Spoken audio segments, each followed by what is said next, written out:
Spring came early to Hungary, but with it something dark entered the forests surrounding this small Polish town. Residents have always treated the forest with caution, respecting its dark history. Back in the 18th century, witches were burned here, whose curses were said to still live among the trees. But this year, the forest has become more than just ominous.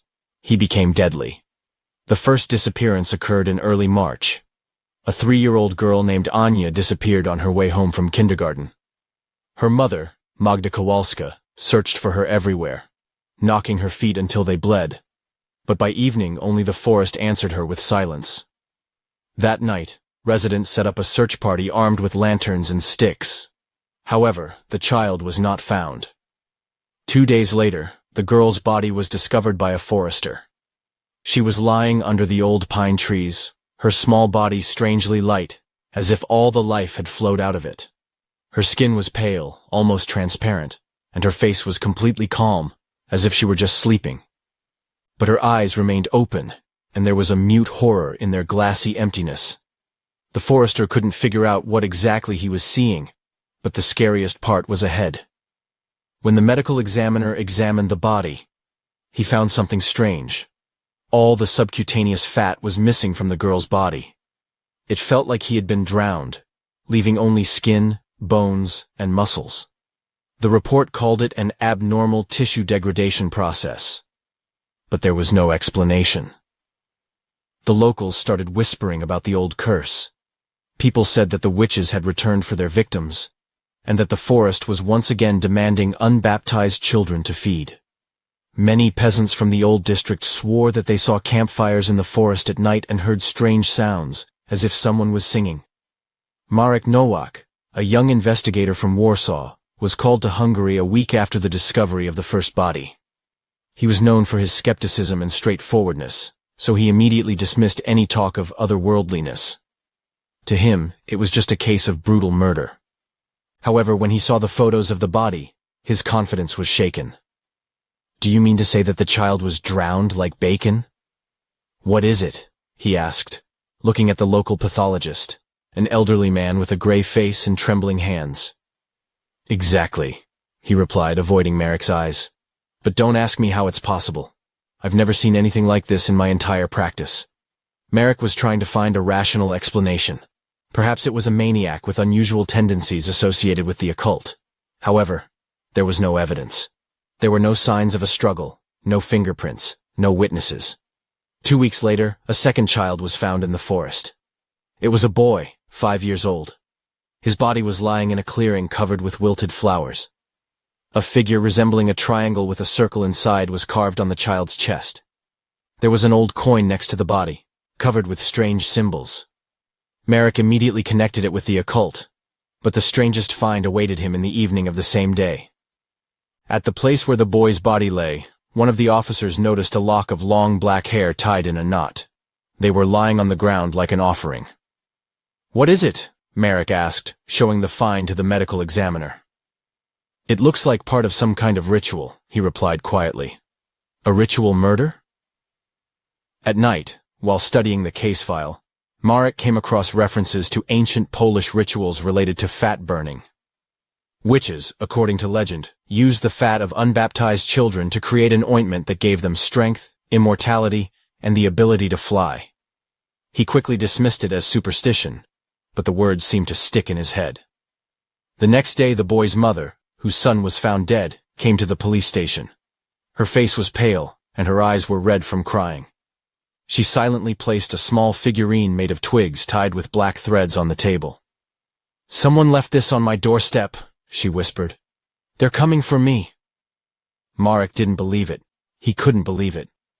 But something in her voice made him feel a chill in his stomach. He couldn't sleep that night. In front of his eyes were the bodies of children and the strange symbols on their skin. And in the distance, outside the windows of his hotel room, there seemed to be faint echoes of singing, female voices calling someone by name. Everything has changed in Hungary. After the discovery of the second body, fear finally gripped the residents. No one dared to let the children go outside anymore, and at night the city was plunged into ringing silence. But in that silence, if you listened closely, something sounded. Those who lived closer to the forest talked about the sounds that came from there. Whispers, laughter, sometimes similar to singing. But the singing was wrong, as if the sounds were being pulled from another world. Investigator Marek Nowak was now working without rest. His skepticism was fading by the day. The evidence continued to remain uncertain, and new bodies began to appear more frequently. In 2 weeks, 3 more children were found in the forest. One of them was found sitting at the base of a huge oak tree, as if he had fallen asleep. His face was calm, but his skin was as cold and dry as parchment. Warsaw headquarters became interested in the situation. Time was running out. The scariest thing was that all the bodies looked the same. The medical examiner informed Marek. They seem to be squeezed out. The outside is intact, but the inside is empty. There is no fat or any traces of blood. It's impossible, but it's a fact. Marek smoked in silence, looking at the report. He no longer argued with the obvious. What was happening went beyond the usual understanding. In the evening, during a regular meeting with the local police, a woman burst into the station, all in tears. It was Magda Kowalska, the mother of the first victim. She was holding something wrapped in cloth in her hands. "They're back! Stop it!" she screamed, barely catching her breath. "They've come for us again!" Marek calmed her down and asked her to show him what she had brought. The woman unfolded the cloth, and he saw the same doll made of twigs tied with human hair. A small pouch was woven into the center of the doll, from which something dark was dripping. "It was on my doorstep this morning. Again," she whispered. Marek examined the find carefully. The bag was made of leather, old and rough, as if from another time. Inside was a substance resembling fat mixed with ash. "It's a warning," the woman said. They killed my son." Marek thought about it. He decided to send the doll for examination, but in his gut he felt that the answer would be as inexplicable as everything else in this case. At night, sitting in his hotel room, Marek studied the archives about Hungary. He found records of a village that existed on this site in the 16th century. In one of the books describing the witch trials, he came across a reference to a cult that used the fat of unbaptized children to renew the body. They drowned the fat under a full month, adding the ashes of their victims to it. This mixture gave them the power to live beyond human flesh, allowing them to walk between worlds. Marek put down his book and poured himself a whiskey. He didn't believe in legends, but the coincidences were too frightening. The next morning, Marek decided to talk to the residents who lived closest to the forest. His first target was an old woman, Sophia, who was reputed to be a local witch doctor. When he knocked on her door, she opened it quickly, as if she knew he was coming. "You're looking for witches," she said, without even asking who he was. "I'm looking for someone who kills children," Marek replied, entering her house. Sophia's house was dark, full of herbs and strange figures hanging from the ceiling. "Witches have always been here," she began. "These woods are their home. They live between us, but you can't see them unless they want to." "I'm looking for evidence, not fairy tales," Marek replied sharply. Sophia laughed hoarsely. "Evidence," she repeated. "You've already seen them. Dolls, symbols, bodies, but you don't want to believe." She came closer, her wrinkled face full of strange compassion. "They are looking for unbaptized ones, because such children are a clear door between worlds. Without protection, their soul easily goes to where the witches are waiting." Marek turned away. It all sounded crazy, but there was something in Sophia's voice that made him think. That night, Marek heard the sounds again. He couldn't tell if it was a whisper, singing, or just the wind. But they were getting louder, as if they were calling him. He sat up in bed, looking out the window. The forest looked motionless, but there seemed to be something burning in its depths. Bonfire lights. Marek got up and put on his coat. One thought was spinning in his head. I have to check this out. He didn't know that he was going too far. Marek walked through the forest, feeling the darkness of the night pressing down on his shoulders. The forest was not the same as it was during the day. It was as if it was living its own life. The shadows of the trees, intertwined in a dense cocoon, seemed too deep, and the sounds coming from afar resembled footsteps. Every movement of the lantern escaped from his hands. The light seemed weak, like a candle in a storm. But Marek moved on. He was brought here by the words of old Sophia, who said that in these places at night you can hear the truth. Something rustled ahead. He stopped and instinctively reached for his pistol holster. The forest responded with silence, but this silence was frightening, like the calm before a storm. He took a few more steps forward, feeling his boots sink into the soft earth. The smell of burning hit my nose sharply and unexpectedly. It was not the usual smell of a campfire, but something strange, nauseating, mixed with the smell of burnt skin. He paused again, listening. A light flashed in the distance. It was a faint light, barely visible through the dense trees, but it was definitely there. Marek turned off the flashlight so as not to give himself away, and moved towards the light. Every step was hard for him. The ground under his feet became sticky, as if the forest itself did not want to let him go any further. As he approached, the light grew brighter, and Marek finally saw what was in front of him. A bonfire was burning in a small clearing, around which several figures were standing. There were 5 or 6 of them, and they were all wrapped in dark robes with hoods. Their faces were hidden, but the movements of their bodies, slow, as if ritualized, resembled something primal. In the center near the campfire there was something small. Marek's heart sank when he realized that it was the body of a child. The boy was lying on his back, arms outstretched, and his skin was white, almost transparent, as if all the warmth had been drained from him. Suddenly, one of the figures raised his hand, in which something glinted in the firelight. It was a knife. "Damn it," Marek whispered, pulling out his gun. He aimed his weapon, and without hesitation, fired into the air. A rumble broke the silence of the night. The figures stopped. They didn't run. They weren't scared. They just froze. "The police! Hands up!" Marek shouted, trying to hide the tremor in his voice. One of the figures slowly turned its head towards him.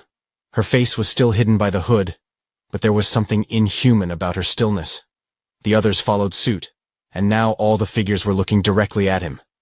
"Immediately!" One of them took a step towards him. Her movements were slow but steady.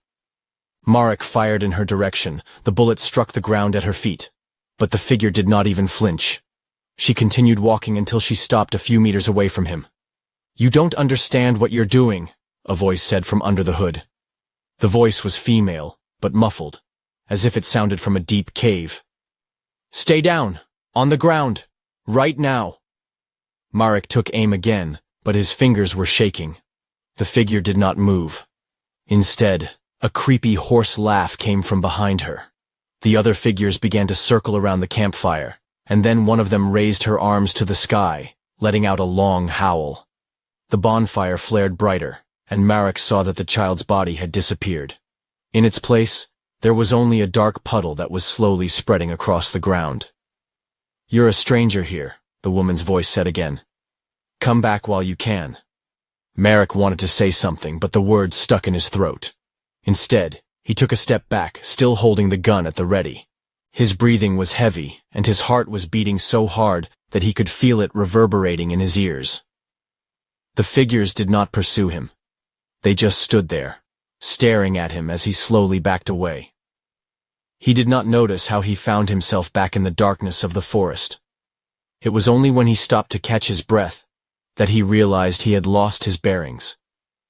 The forest around them was dark and silent. He turned on the flashlight, but it only picked out the ugly roots and trees from the darkness. When he finally came out of the woods, his face was white, and his hands were shaking so much that he could barely get out a cigarette. He understood one thing. These were not people. Marek returned to the forest the next evening, no longer counting on the support of his colleagues. No one believed him anymore. The officers he told about his discovery shrugged their shoulders and looked at him as if he had lost his mind. The only thing that held him back were the memories of what he had seen in the clearing. The bonfire, the dark figures, the child's body. All this could not be a figment of his imagination. A strange feeling burned inside him. He had to finish what he had started. The forest greeted him with its usual silence. He seemed gloomy during the day, but at night he became almost alive. The trees whispered in the wind, the leaves rustled under his feet, even if he didn't move. Ahead, everything looked the same, like an endless maze of trunks and shadows. Merrick looked around carefully, trying to remember the direction, but the deeper he went, the more he lost his sense of time and space. Soon, he came out into the clearing again. The bonfire was extinguished, but there were traces on the ground. Black spots of ash, scattered fragments of bone, as if someone had crushed them underfoot. In the center of the clearing stood the very altar he had seen the day before. The stone was rough, covered with symbols, covered with a dry, dark crust. He took a picture of the altar, feeling anxiety rising inside. As he got closer, he noticed that the ground around the altar looked strange, as if it had been scorched. Nothing grew under his feet, and when he squatted down to examine the surface, he was overcome by a sickening smell. It was the smell of rot mixed with smoke. He remembered seeing the book yesterday, but now it was gone. A sound behind him made him jump. He whirled around, but saw nothing. Only the forest, motionless, as if painted. My heart started beating faster. He raised the lantern, but the light did not reach beyond the nearest trees. Marek stood up, trying not to make any sudden movements, but the silence around him suddenly became frighteningly heavy. It seemed to him that the shadows of the trees began to move, as if someone was standing behind them, hiding and watching. He felt beads of sweat trickle down his forehead. "Who's there?" His voice sounded hollow, as if the forest had swallowed up the sound. There was no answer, just a faint rustle somewhere in the distance. Marek began to retreat to the path, trying not to turn away from the clearing. But something flickered at the edge of his vision. He raised his gun, aiming in the direction of the traffic, but there was nothing there, or someone was skillfully hiding in the shadows. "Come out!" His voice trailed off, and he felt the fear take hold of him more and more. Suddenly a hoarse laugh rang out from behind him. He turned around but saw no one. His heart was pounding so hard he could barely breathe. That laugh wasn't human. It was low, with a kind of ragged, raspy tone, as if coming from a creature that could barely speak. There was a sudden whisper in the air. It was faint at first, almost indistinguishable, but it was getting louder by the second. The words were in a language Marek didn't know, but understood intuitively. It was something ancient, not meant for human perception. He started running. His feet sank into the soft earth, and branches whipped at his face, but he didn't stop. It seemed to him that the forest had come to life and was trying to hold him back. Tree roots grew right under his feet, trying to knock him down. When he finally reached the edge of the forest, his breathing was heavy, and his ears were ringing. Marek looked back, but the forest was still again. It seemed like it was all just a figment of his imagination. After returning to the hotel, he locked the door and sat on the bed. He tried to comprehend what he saw, but his head was empty. He looked up at the window, and his heart sank. He saw a face in the reflection. It was the face of a child with empty, dead eyes. But when he turned around, there was no one there. His hands were shaking. He realized one thing. He was a coward. He was simply and cornily afraid, even then, when he first saw them in the clearing.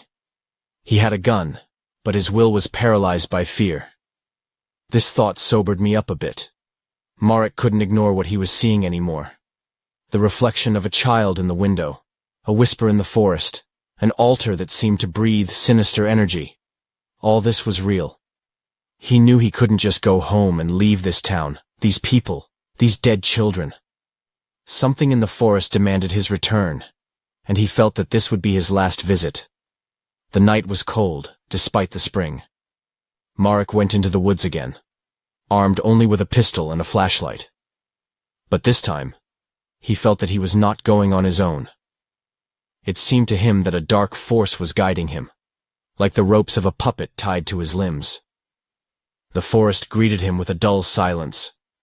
This time there was no rustling, no cracking of branches underfoot. Only his own breathing disturbed the ringing emptiness. The path that had seemed familiar before now looked alien. The trees stood denser, their branches intertwined, as if closing the passages. When he came out into the clearing, his heart sank.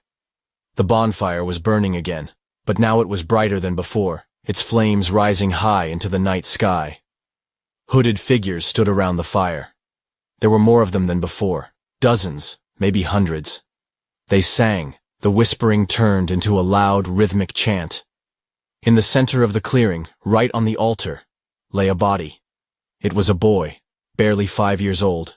His hands and feet were tied, and his skin had already turned pale. He was dead. Marek raised his gun and stepped forward. The police! Everyone stay put! The figures did not turn around. Their voices blended into a single incantation, amplifying with each word. Suddenly, one of the figures raised a dagger and pointed it at Marek. "You've come," said a woman's voice, deep and ominous. "Stop it now." "Stop it!" he shouted, pointing his gun. "Or I'll shoot!" The figure stepped closer to him, and the others continued to sing. Marek fired. The sound of a gunshot tore through the air, but the figure didn't stop. The bullet went through as if it had never been there. "You chose us," she said. "You brought yourself here."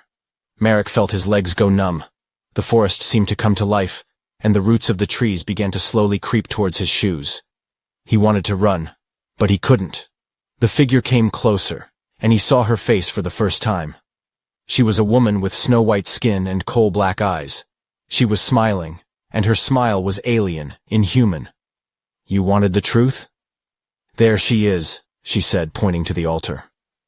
Marek lowered his gaze. The altar was covered in fresh blood. The symbols carved into the stone seemed alive. They glowed and pulsed like a heart. "You're going to be a part of this," the woman whispered. "Your time has come." Suddenly, laughter filled the clearing. It was the same hoarse, ragged laugh he had heard before. The voices in his head became louder, as if they were shouting directly into his ears. He could feel the ground beneath him becoming soft like a swamp quagmire, sucking him in. The last thing he saw were the eyes of the child on the altar. They opened. The next morning, the locals found only his gun and a flashlight at the entrance to the forest. No one dared to look for him any further. A week later, a strange doll made of branches was found at the edge of the forest. Her head was wrapped in strands of black hair, and in the center of her chest was a police badge with the name M engraved on it. Novak. The whispering in the forest didn't stop anymore. People heard him even during the day, and everyone knew that unbaptized children were in grave danger.